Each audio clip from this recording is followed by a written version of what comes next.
Holiday Monday, and it's 7 o'clock, and it's Engine Room Chat. I'm Glenn from A Life Full of Meaning. We've got Jeff from Chilli Jam Jeff, and we've got Saul from Barely Floating. We're waiting on Dave, Narrowboat Changing Pace. He hasn't arrived yet. I don't know where he is, but if he pops up, we'll turn him on. But we'll start as usual and welcome everybody. I hope you can make it on this Bank Holiday Monday. We were going to cancel it again, but we thought we cancelled last week because it was Bank Holiday, and we'd do it this week. So we'll crack on. We'll do a bit of a normal format. I've got quite a few things to go through, so I think we'll start with Saul. Oh, yeah, I've had a bit of a epic adventure. I've had that hot water issue that's been rumbling along for months and months and months. We went up the locks at Glasson, which is about 3 hours, and then did another 2 hours. And I had no hot water again. Yeah. So I topped it up again. In the meantime, I bit the bullet and I called an engineer. Yeah. And said, and he said, I can't come till next Friday. And I said, all right, well, I'll run the engine again, see where we're going. Ran it again for a good hour. No hot water again. Engineer came out on the Friday. I started it up and he just went, turn it off. So he said, can you get it down to Moon's Bridge Marina? Which I said, yeah, we could probably do that. He said, right, engine's coming out next week. Ooh. So I managed to limp all the way down there. On the following Friday, true to his word, he turned up and the engine was out. We've just got a big mucky hole in the back of the boat. And I have had an update off of him today, actually. Oh, yeah. Well, it was yesterday, actually. It threw a big end. Proper through it. But I was really lucky. We've not done a right lot of damage in there.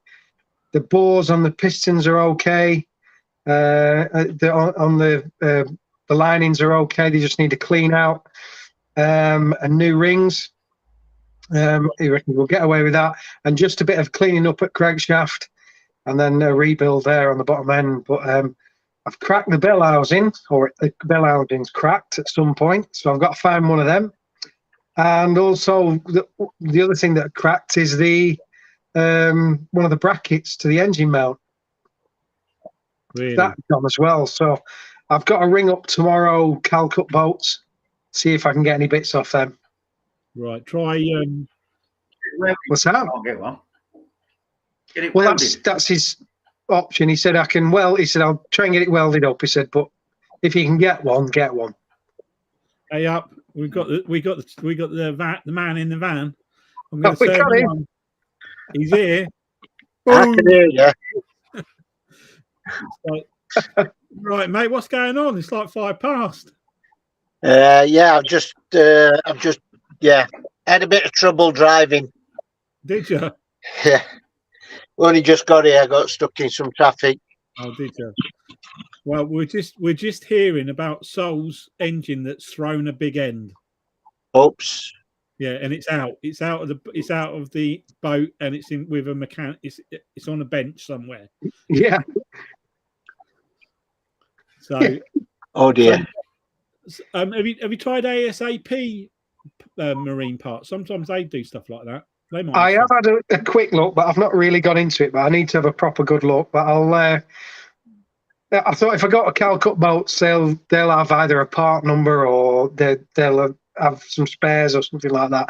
And if they haven't, then ASAP is my next thing. Right. I've looked on YouTube, not YouTube, on Facebook and eBay, and there's nothing. It's all like 2.5 and 3.2 BMC. So there is. I did find a 1.5 and a 1.8 on there, but they both want sort of fairly big money for them for the whole engine. It's like 1,500 quid, and there's no guarantee, sort of thing.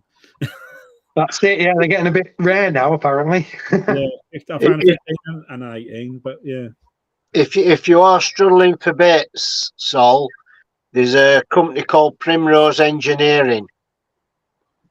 He's very, very good, and he does old engines. That's all he does.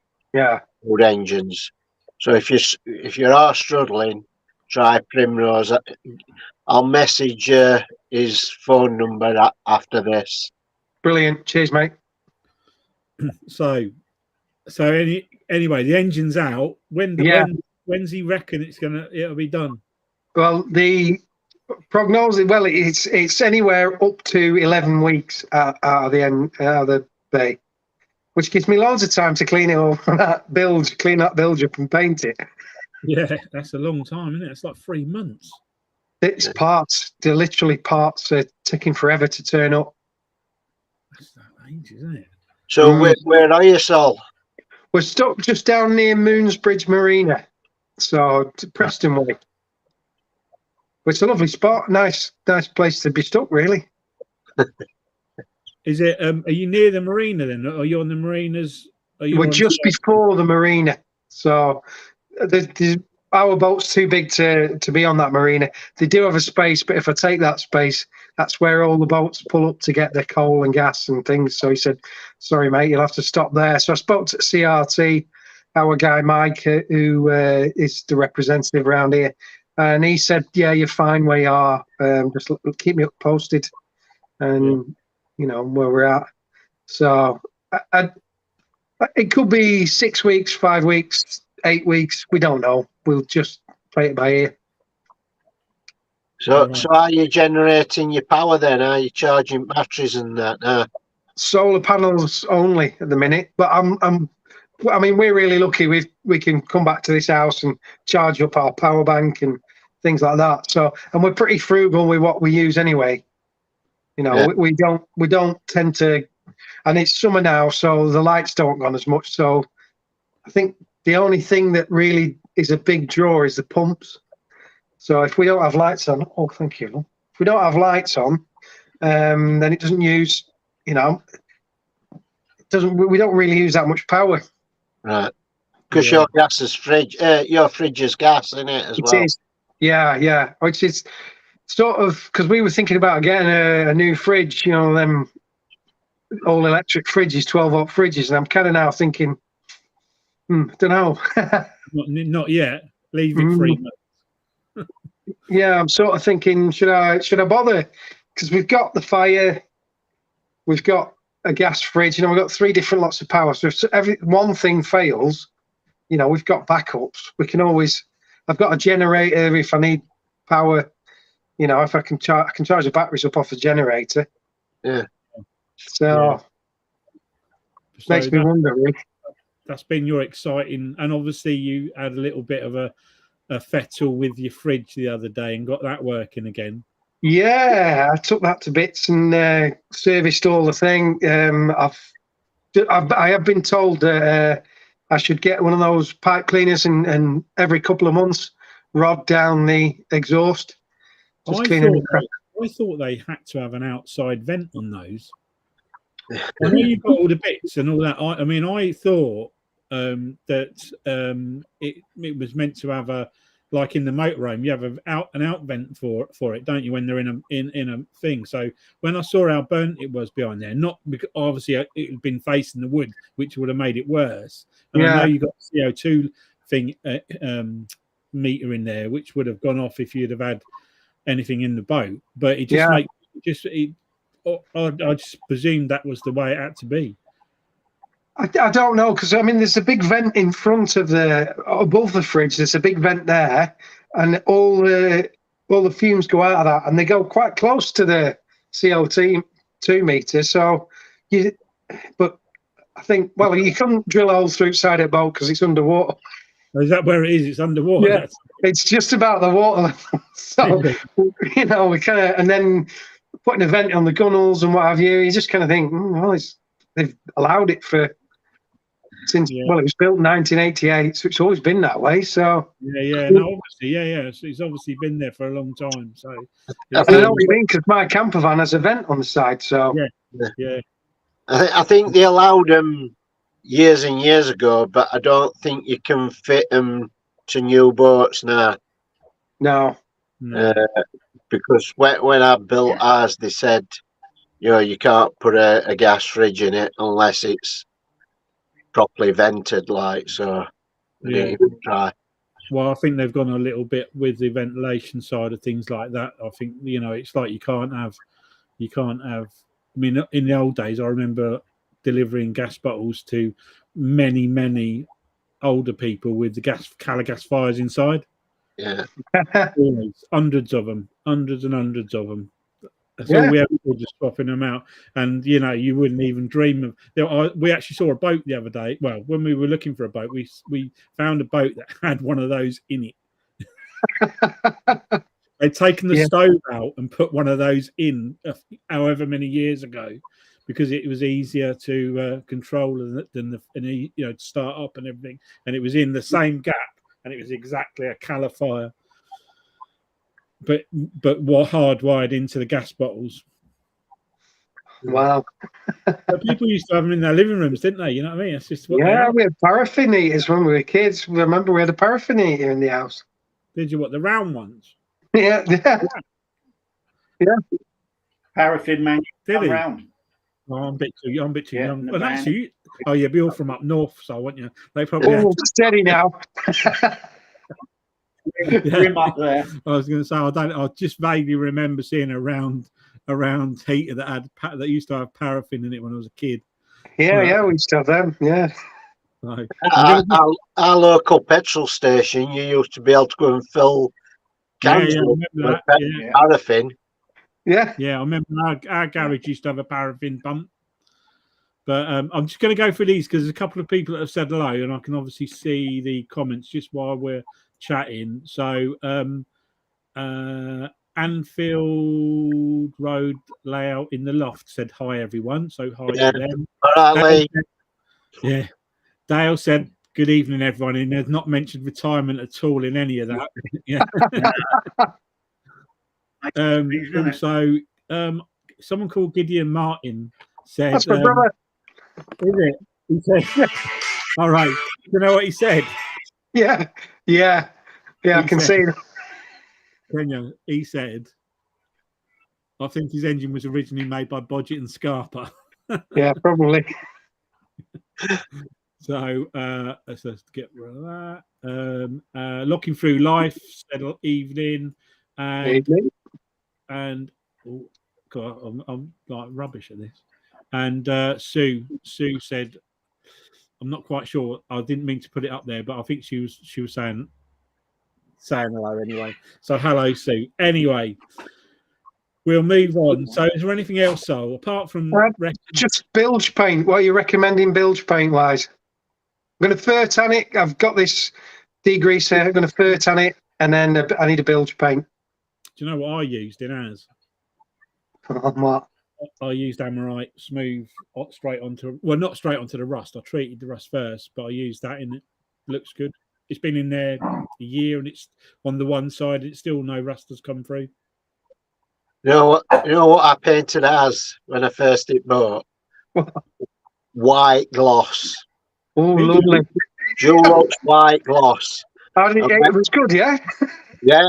And when they did, when they put engine in, they painted over it with some grey paint.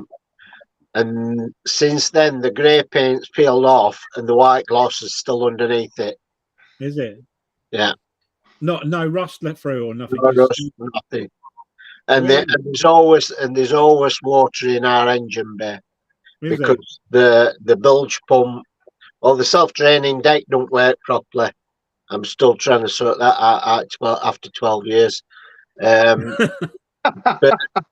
the bilge pump doesn't obviously pick everything up, so there's always probably about half an inch to an inch of water in our engine bay. No rust in there. Right. Yeah. Sorry. I've seen the rest of it. I've just seen the rest of the Superstar, our Calagas fires. Hello, guys. Lovely clock, Jeff. Sue's likes your clock, Jeff, in the background. That one. Yeah, it is a nice clock. He's got another one the other side of the room, which is also a clocking in machine as well. Yeah, it's an old clocking in machine he's got. Might be actually. Oh, the wires are showing up. Oh, where is it? It's over there. Oh no, is it? you taking this? Oh, yeah. It's got some old clocking in machine. It's got the tickets next to it. Get a ticket like this. I don't know if you can still see it. Jeff, put it in the right place. And typical. Well, now, will it? Yeah. There you go. Yeah. Rang a bell, yeah. Jeff does that every time he comes in. Down. Clocks in, There you go. That's the missus when she's hoovering. Oh. It brings back memories, that, Jeff. Yeah. It's got a number on it. It can be traced where it was, as they've all got numbers on them. So, anyway, it is a nice clock, and I've seen them both. So yeah, that's your paint options. I'm not sure about white gloss. I think white's. I wouldn't do white. I don't think. But I really fancy going really clean. You know, like white, like you say. It shows stuff up, and you can see, you know, if you drop out in there and that, it's a bit unconventional, but you can see everything. Yeah. Even if it's got a bit of water in. So as long as it's not oily water, it shows where you've dropped nuts, edges, spanners, and that. Yeah. There we go. That's what I'll do then. It's going white. Well, the hammerite, the rust hammerite, they do that in a white as well. The smootherite, you want the smooth version of it. So it's not cheap. It's like 20 quid a tin, but We'll do that. And if it goes wrong, it's all Dave's fault. Seems that way. So apart from that, is that what you've been up to? I mean, it's quite a big thing, really. But just basically that. And obviously we got a cricket at the end of the month, so I've got next weekend to do a bit more cleaning. I really don't think I'll get it cleaned out by the end of the month. It's absolutely filthy in there. Yeah. So, but I'm going to try and get it spotless before the engine goes back in. Make sure that when you do the degreasing, you make sure it's really ventilated. Yeah. I know a lot of people that have had massive accidents with degreasers exploding, thinking it was gas. Exploding, thinking it was a gas explosion, when it actually was a degreaser fumes. Believe it or not, in boats as well. In a yacht, someone in a yacht that did it, and I heard of somebody else that did it as well. Right. In a confined area without ventilating it really a lot. So if you do it, just leave it open once you've done it for a while to let all the yeah. I don't know it depends which one you use, I presume, but I just stuff I've got is about 4-year-old. It's called Geyser. Is it? Yeah, it's in a tin that old. It's got a big hole in the bottom. Is it? I hit it and all. Bloody hell, there's a hole there. Just put it in my hell, it gets rid of grease. Yeah. It smells a bit paraffin-y, it's that sort of paraffin-y type smell. Yeah. But it certainly cuts through the grease. Oof. Yeah, stinks though. Yeah. That's what I mean. It's the vapor fumes, apparently they're quite flammable. So yeah, I'm just going to answer. I know we normally do questions at the end, but I'll see him scrolling by. So Robert has asked, any advice sourcing a reliable, trustworthy surveyor? I'm aware of the debate, but if I'm spending 50k on a narrowboat, I'd like some guidance, please. It depends where you are as well. I saw Sue's recommended somebody. I know a few on the Grand Union, obviously, that do the sort of corridor up sort of Braunston down to sort of Milton Keynes way. So I could always, I can't remember the guy that did ours. He was ever so good, ever so efficient. But I can find out. It depends where you are. So it's definitely worth it if you're spending 50 grand. I would. I personally wouldn't recommend a surveyor that's tied to the boatyard that's selling the boat either. No. Yeah, I'd get somebody independent. Yeah, I was gonna. Yeah, even though, do you know what you say that, Dave? And when our first boat, we got the guy from recommended by, because we didn't know anything about boats at that point, and he apart from the hull being good, he ripped the rest of the boat to pieces. Yeah, we had to spend. There was a good few grand's worth of work that had to be done on it, replacing gas pipes, which had passed the BSS for years and years and years, and then they were an issue. Loads of stuff. There was loads of rubbing strips and chines, and there was bits all over the place on it. He was really thorough. I mean, yeah. The only good thing is if you do that, you can, while you're buying it, if there are problems, you can get. We did come to an agreement with the seller, and he paid. I think he paid. Did he buy the parts and we paid the labour? It was either he bought the parts, we paid the labour, or he paid the labour and we bought the parts. It was one or the other. It was about halvesies. We went on it in the end to get it done because I'd already knocked him down on the price. All right, okay. I'd like to be buying from A, B, and B or Rugby Boats. I haven't got his details with me, but I'll send it to you. Rugby Boats is a really good seller, anyway. To be honest with you, he's proper thorough, and he only sells good boats. I wouldn't say top. He's the top end of the selling thing. He doesn't like selling. Yeah, he doesn't tend to sell. I'm not going to say rubbish. I'm not saying the other people do either, but yeah, all right, sheds. Yeah, but he's not like he's specific what he sells. So if you buy one from him, 99% be a good boat. So, but I'll give you the details for an independent guy that we used who is based down in Gayton, I think he is. So, and he was pretty thorough, pretty efficient. Came up, gave us, went through the whole, but we only had a whole survey at that point. But we'll do that. I'll do that for you. I'll find out what it is if you drop me a line on YouTube. Anyway, so have you? Is that you? Are you done now? It's me done. Yeah. Yeah. That's a big. That's a big thing. But we'll keep up with next month. See how you're getting on. Yeah. And I'm offering kidneys for sale on Jeff. Yeah.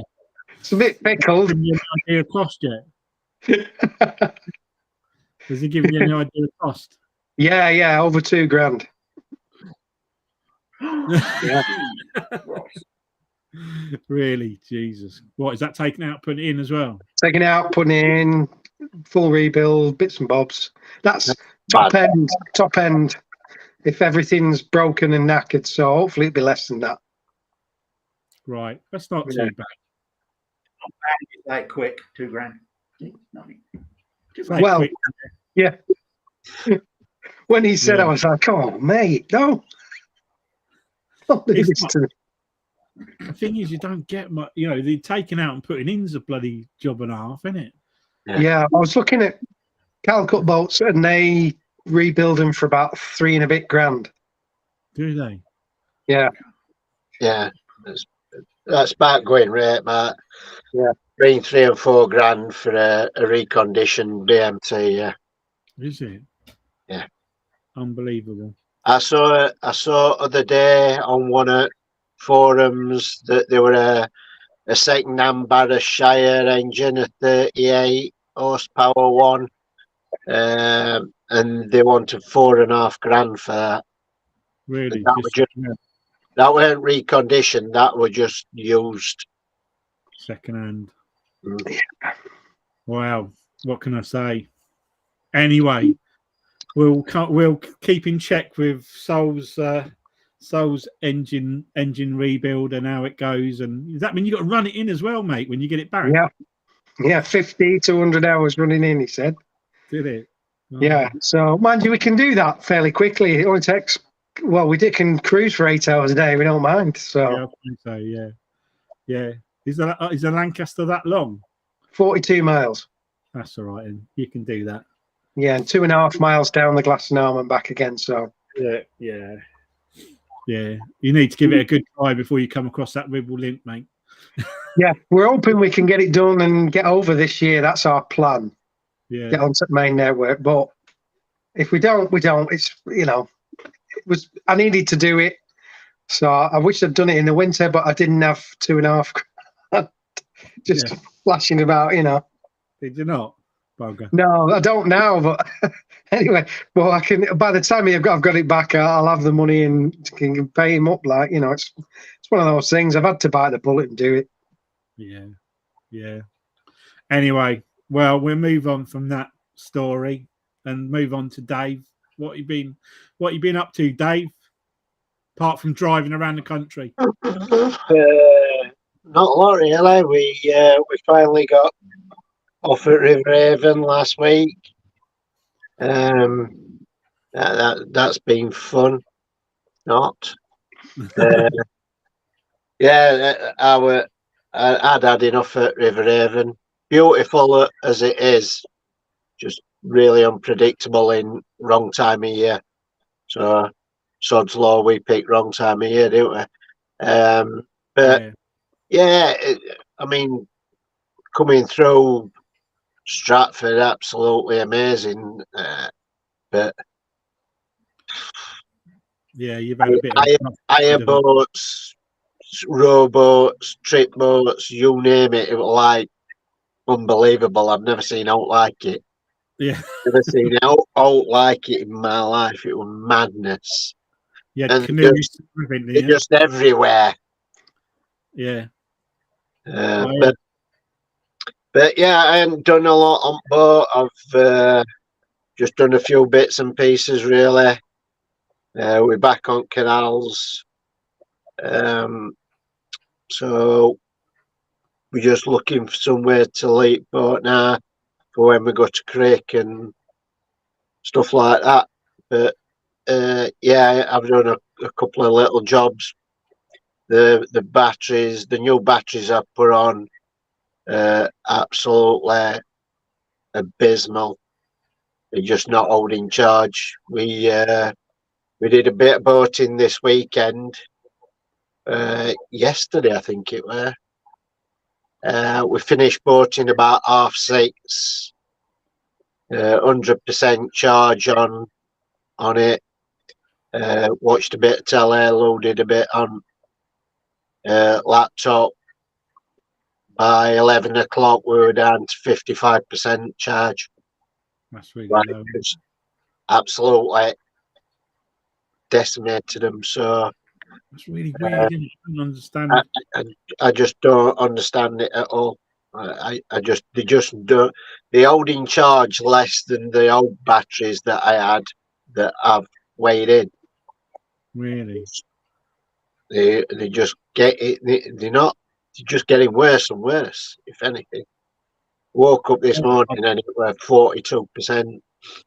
I'd be tempted to have them up on a warranty for that, mate, because that shouldn't be. They shouldn't be draining that quick. Ours never did drain that quick. In a nutshell, even though we were in a marine a lot, we were out a lot as well, and we never had that. And our batteries weren't expensive; they weren't dear batteries in our boat at all.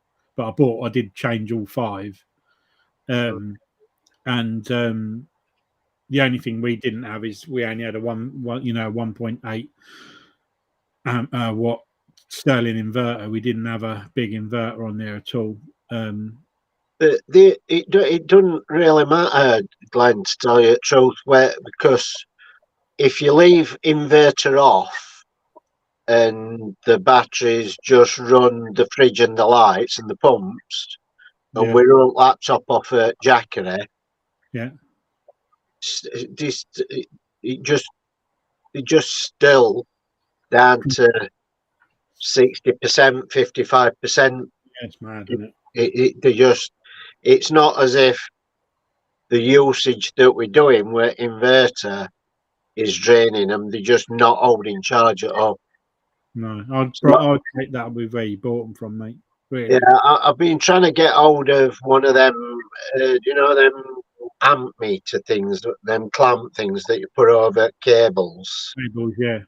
To see what draw is on cables, but nobody I know has got one, so I'm going to have to wire one or bite bullet and buy one just to see if there's an abnormal draw on it, whether I've got a short somewhere or or whatever, but I can't see it, and I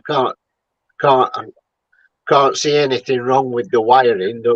And change the wiring to why it would not same. done anything different. So yeah, that's a quandary. So yeah, other than that, not a lot really.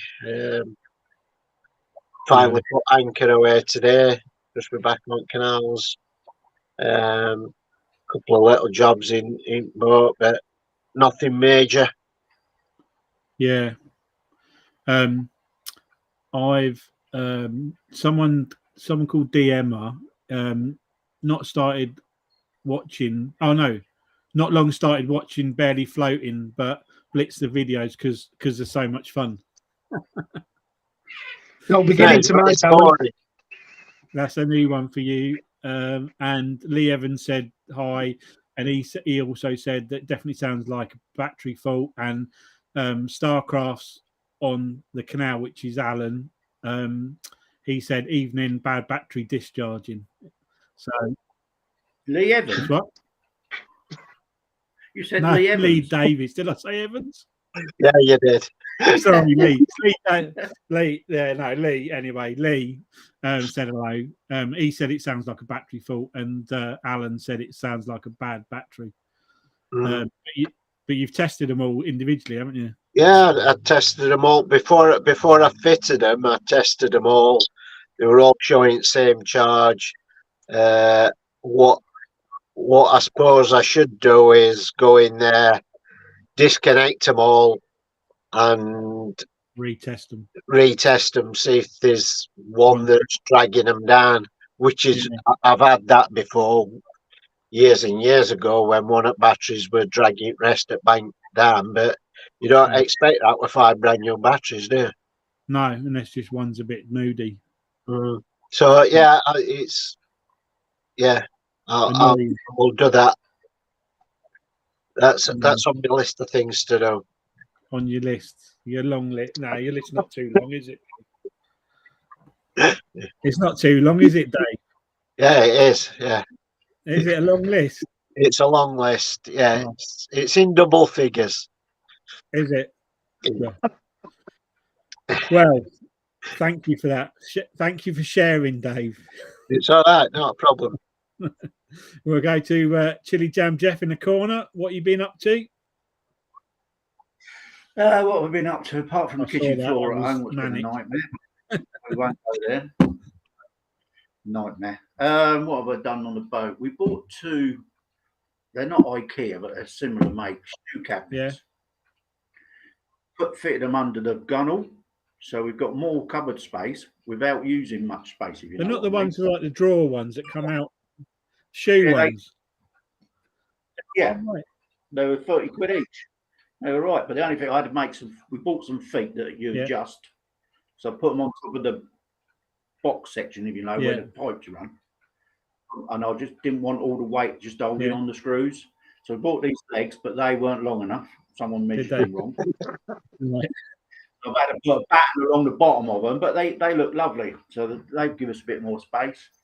I've then painted the flue pipe because that was getting a bit manky. Change engine oil and filter. The only problem, it's touchwood, it ain't really a problem, is the hot water seems very, very hot and a lot more pressure in the cold, if you know what I mean.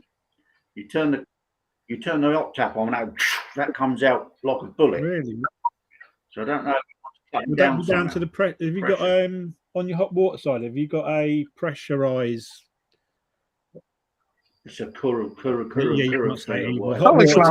water tank. No, it's got an emergency meter in it as well. We don't use that. It also the engine warms it up, or you can put the central heat in. That warm. It seems to have a lot of when you turn that hot tap. Dave, don't do that wire. I'm not talking about you. The new dog's for the laptop. Yeah, it just seems to have a lot of pressure. Dave, what? Dave, stop it. Doing the right, Dave. Yeah, cut the grass a few times because the grass is growing now. A bit more in. film set's getting bigger. I've seen that. Yeah, I was down there the other day, and you could see it's massive. They were filming the other day when we drove past. Yeah, they're doing rehearsals. I still think they're behind. They're still working 7 days a week on it. It's the film for Wicked. Wicked, yeah. Yeah, it's on the news. It's been on the news. Did see the boat right on the top corner. You can see Jeff's boat from the aerial footage. Yeah, but yeah, apart from that, we give it a spring clean. There's Dave. Right, Dave. This is Dave. Dave, meet Dave. He settled in well, though. He needed a home, so we had him with soft touch. He's a shit poo. We've got a springer poo, a cockapoo, and this is a shit poo. He is a shit poo. Yeah. Go on, bugger off. Apart from that, all's good. It's just it's livable. It's just I wonder why there's got so much pressure. Yeah. And as I said, you have accumulation tank. I just wondered whether you've got an accumulation tank on your hot water. No, I haven't got one. So I wonder if it's getting that hot that it's like a pressure cooker. I wonder if it's getting that hot, it's pressurising itself. They should have release valves on them, shouldn't they? Yeah, they have. On your clarifier, there should be a PRV valve. You must be able to adjust it. Must be able to adjust it. That'd be gummed up. Yeah. It would have gone Sometimes they get gummed up and they just don't work proper. It gets that hot in the toilet, in the sink in the toilet. You turn the cold. They must run close together. You turn the cold tap on, and that's hot for a little while before you get new water come through. Yeah, they're hot. They're getting that hot. The pipes. But yeah, what's it called, Dave? The valve that's on it? PRV. Pressure release valve. Yeah, it might be worth having a look. You can't put when you run the hot tap. When we've had the central heating running or the engine running, you cannot put your hand under the hot tap. It's that hot. That's hot. That's huge. That's hot. So have a look at that valve on top of the tank. Should be a release valve on there. Just make sure it's not even our tank's on the side. So I think it'd be up one end, wouldn't it? Because I was lazy. Yeah, it's all on the same end, Jeff. There'll be like a nose tail on end of it, because you can put a nose on it and put it outside. You know what I mean? Just to vent it off. Yeah, maybe I'll try that. Apart from that, the boat's fine. No problems at all. No, touch wood. Yeah, she's all right. No problem. We've been out a few times. We went up to the old marina the other week. Filled up. We needed to turn around, so it was a good excuse to go in and fill up with diesel. Turn around. But it's gold. No problem. Wow. Yeah. Dave. No, I'm not. Thanks for that. Took him out now. Thanks for that. We've obviously been out a few times in the boat since last time we did it. Touch wood, nothing's been wrong with it. We have. Do you remember what I was talking to you about, Dave? About the buzz bar? Oh yes. Yeah, it's a doer. Is it? I spoke to my friend who's a boat electrician, and he said to me, he's drawn me a diagram. It's quite intense. It's not. This chap that I know is very, very, very good auto electrician, as in for boats. And he said you can do it. The buzz bar's got to be, as near as possible to the batteries. It's got to be. The wires have got to be a minimum of 70 square millimeters. Yeah. Heavy ones. The same with the inverter as well. But he's done me an amazing technical drawing of what I need to put in place, where the fuses need to go, where any breakers need to go, any mega fuses, and what and I've told him all what it's running through the boat, and he's given me each cable that I need to make sure there's no drain on the cabling that goes down. Good. So I was really pleased with that. It's quite easy to follow because he did a quick hand sketch for me, all color coded with all the bits and pieces on it. So it was quite nice to I weren't going mad because I just, like after speaking to you as well, Dave, I thought, oh, maybe it's not going to work. Maybe it's not going to work. And he said, no, as long as it's not too far away from the batteries and as long as you put a hefty enough cable on it, you can do it. And he said it would be a lot neater because you'd have not all your cables coming off your batteries. Yeah. And I think because we've only got 2 leisure batteries as well, so it's not a massive, a massive bang. So 2 leisure batteries is quite a low draw. I'd be interested in seeing that drawing actually. Yeah, I'll send it to you. I had to. He did apologise because he did it quickly for me, but it's something that I would never have been able to come up with. I probably could have drawn it hundreds of times. It wouldn't have looked as good as that, but yeah, and it does make a difference on what I'm drawing off of it because some of the bits I want to change on our boat, like our inverter, is a Chinese inverter. It's massive. I mean, it's not only massive. It's 2,000 watts, which we don't need. It's massive. It's huge. It's a huge thing. I think it's meant to have battery backup in it as well because it's got a charging facility in it. So when you can get 5 minutes of charge, left in it to turn everything off, bit like a backup for like a UPS. Yeah. Like a UPS, but it's when I took it off the wall, it's really light. So it's not they've been taken out. I think the batteries have been taken out or never fitted in it, and it's just been used as an inverter. So I mean, it don't draw on our batteries massively, but it's just I'm not so sure about the size of the bloody thing. It takes up loads of room under the bed, and we always had an 1800 sterling or even a 12. I mean, we could probably get away with a 1200. We've had nothing in our boat that runs that sort of heavy, being so small. But so I'm going to be doing that. The boat's coming out of the water on the 10th of June. I know I took it out last year, but we're going to do the little bit of work in the gas locker that needed welding last year. This year, it's going to have 6 new anodes, which I'm going to put on myself.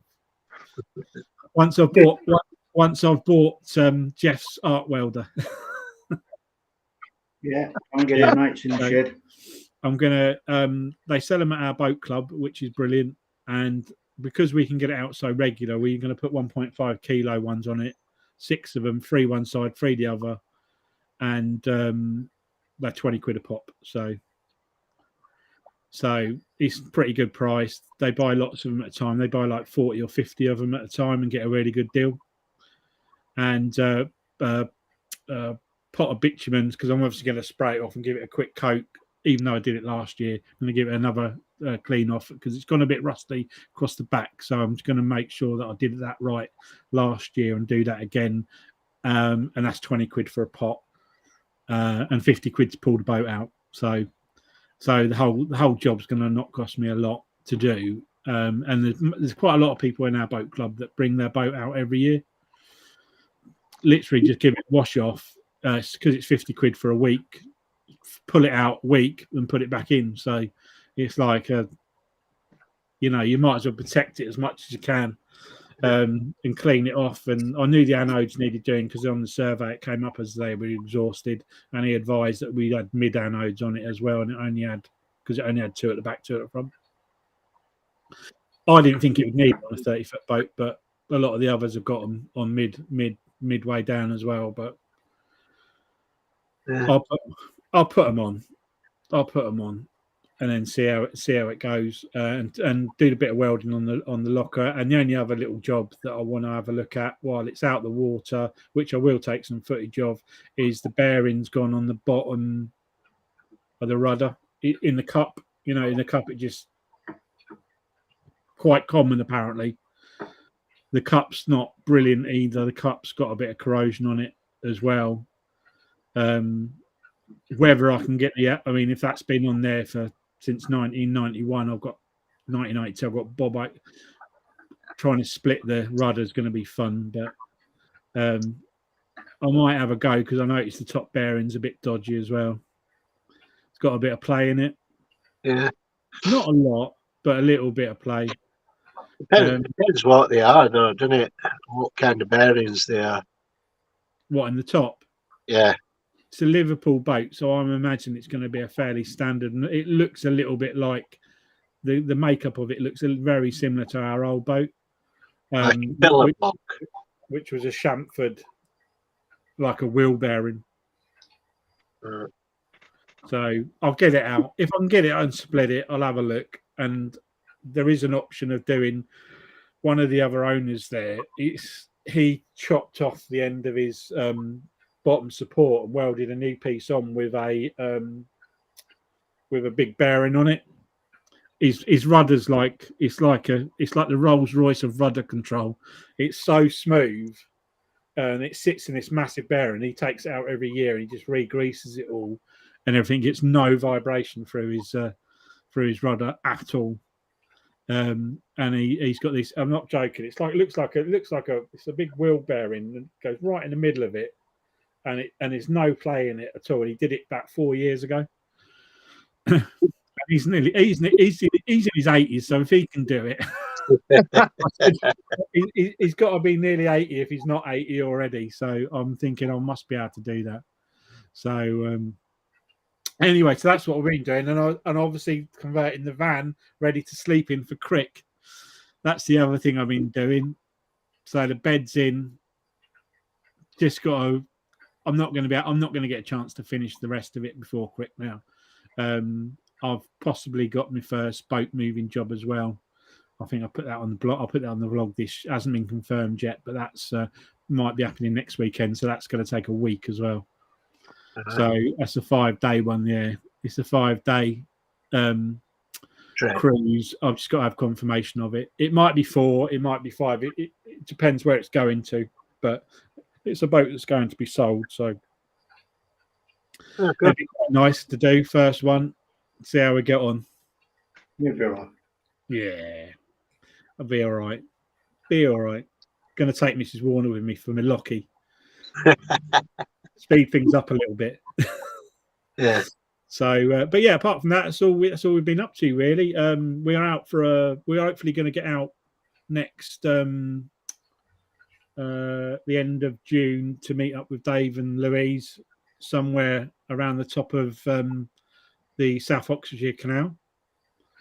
Because we're back, we're in Devon at the moment. We're back tomorrow. So that's through to Crick and everything, and the boat coming out. So it's going to be a good 4 weeks before we're back down here. A couple of the kids are coming down, normal sort of stuff.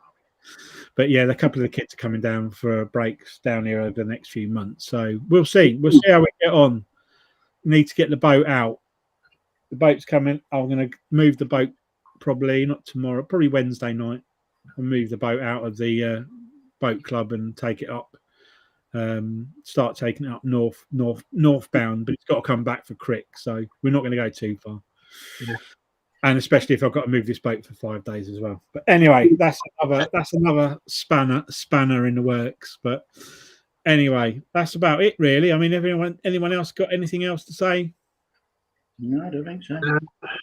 We're all done. But thanks for everybody who's commented.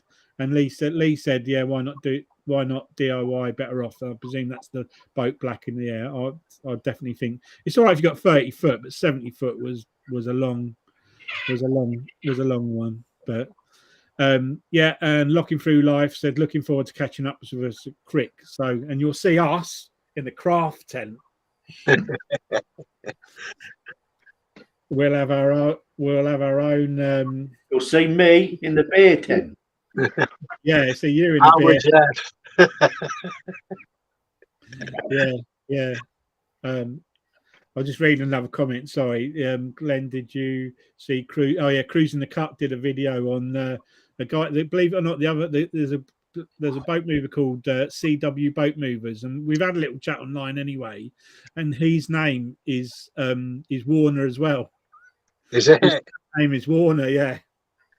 So it's, to be fair, it's one of the reasons why I chose to call my full name Glenn Warner Boat Movers, because his would have been really close, and I didn't want him to think that I was trying to copy his boat because he's been doing it a long time. So I've got a lot of respect for that chap. He's been doing it for about 10 years. So I thought I'll put Glenmore on a boat mover rather than the initials because that would have been a bit close. Yeah. But yeah, so I saw it. But he's on Cruising the Cuts last video. So if you want to watch that, it's him moving a boat. So anyway, we'll look forward to Saul Barely Floating's next episode of engine movement in the back of the boat. No, actually, we want a video on the bilge actually cleaning. Oh, I've got some. Yeah. Yeah, I've got some.